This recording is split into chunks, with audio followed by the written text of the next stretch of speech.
Hi అండి, అందరికీ నమస్తే. ఈరోజు ఎంతో సింపుల్ అండ్ టేస్టీగా ఉండే సాంబార్ రైస్ రెడీ చేసుకుందాము. ఈ సాంబార్ రైస్ కోసం మనం నిన్న ఆల్రెడీ ప్రీవియస్ వీడియోలో సాంబార్ చేసుకున్నాం కదా, దాంతో ఇప్పుడు మనం సాంబార్ రైస్ ప్రిపేర్ చేసుకున్నామండి. తొందరగా అయిపోతుంది, ఎంతో టేస్టీగా ఉంటుంది. ఫస్ట్ ఒక ప్యాన్ పెట్టుకొని దాంట్లో కొద్దిగా నెయ్యి వేసుకుందామండి. ఈ నెయ్యిలో ఏంటంటే కొద్దిగా జీడిపప్పులు ఫ్రై చేసి పక్కన తీసుకుందాము. చూడండి, కొంచెం దూరగా వేయించుకొని పక్కకు తీసుకుందాము. దీంట్లోనే ఒక 2 ఎండుమిర్చి, కొద్దిగా కరివేపాకు వేయించుకుందాము. మనం నిన్న చేసి పెట్టుకున్నాం కదా సాంబారు, ఇవి ఒక 2 బౌల్స్ వేసుకుందామండి. ఇది ఒక్క పొంగు రానియండి. దీంట్లో సాంబార్ రైస్కి ఏంటంటే సాంబార్ ఎక్కువ ఉండాలి, రైస్ తక్కువ ఉండాలండి. చూడండి, ఒకసారి పొంగు వచ్చిన తర్వాత మనము దీంట్లోకి రైస్ యాడ్ చేసుకుందాము.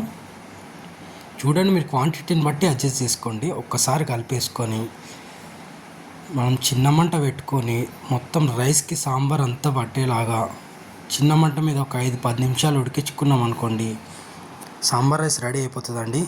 సింపుల్ అండి.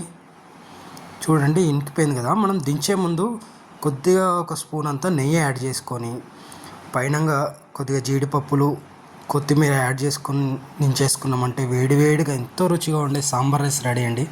మీరు అనుకోవచ్చు డైరెక్ట్ సాంబారే అన్నంలో కలుపుకొని తినొచ్చు కదా అని, కానీ పక్కా చెప్తున్నానండి, 100% టేస్టీగా ఉంటుందండి.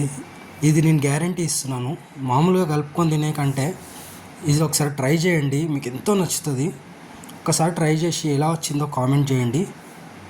ఎంతో టేస్టీగా ఉంటుందండి. వీడియో నచ్చితే కామెంట్ రూపంలో తెలియజేయండి. Please like, share and subscribe అండి. Please support us. Thank you అండి.